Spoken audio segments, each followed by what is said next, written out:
Perfect. I'll write the full story now, fully following the outline and narrative choices. Here's the story, the 3 a.m. message.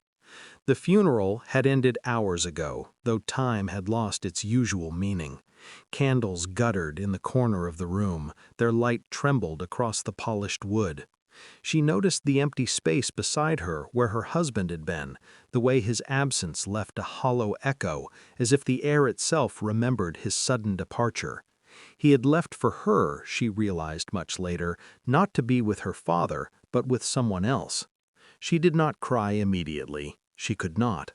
The weight of betrayal sat heavy and quiet, an ache lodged behind her ribs.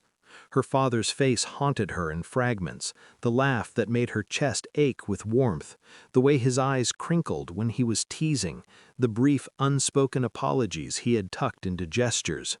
Memory and grief collided. It was then, when the house was at its darkest, that the phone vibrated. "My daughter, it's me, Dad. Come to the cemetery immediately and very quietly." Her hand trembled as she read the message again. Silence filled the room, pressing against her ears. A shiver ran down her spine, not fear exactly, but the strange thrill of impossibility. How could this be? How could her father be sending her instructions when she had just buried him hours before? She did not question it. She did not have the energy. She only knew that the moment required her compliance. Her shoes pressed into the cold pavement, and she walked under streetlights that flickered like hesitant witnesses. Memories of her father surfaced in bursts, small and vivid.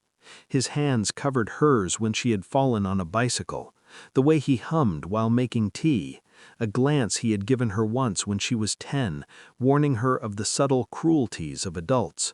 Each memory was a stitch, binding her present to a past she could no longer touch. By the time she arrived at the cemetery, the gates were deserted, dew forming a delicate crust over the grass. Her father's grave was freshly turned, the earth still dark and wet. A faint envelope had been placed at the edge of the plot, weighted with a smooth stone. Inside, a note: "Do not confront him tonight. Watch, observe, and remember. The truth cannot be shouted, it must be seen." Her fingers lingered on the paper. It was her father's voice, commanding yet gentle. His authority was undeniable, even now. It steadied her shaking hands. The husband's absence, his betrayal, and the hollowness it left were stark against this small, deliberate act of guidance. She felt a quiet shift within herself. She had been lost in grief, humiliated by his choice, and yet here was a form of power she could grasp, not through revenge, but through understanding. The cemetery was empty, but she imagined the world still turning outside its walls. Somewhere, her husband lay entwined in his own choices, unaware that he had been measured and judged in a way that required no confrontation, no drama. Her father's authority had reversed the imbalance. She had become, in a subtle way, the observer of truth rather than its victim. She knelt at the grave. The night pressed against her, cold and indifferent.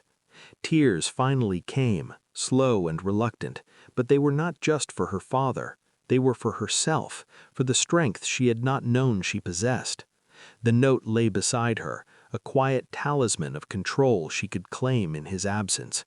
And yet the ambiguity remained. She did not feel triumph. She did not feel complete closure. Her husband's betrayal lingered, a shadow she would carry. She would return to the house, to the silence he had left behind, and live in a world subtly changed by this unseen authority, unsure whether the calm she felt would last. The night carried her slowly back through the streets, each step a rhythm of remembrance and hesitation. There was no victory. There was only the quiet authority of a father's final intervention, and the knowledge that she had survived, intact, in the face of absence and betrayal. She reached the door of her house and paused. Outside, the world continued. Inside, the world would never be the same.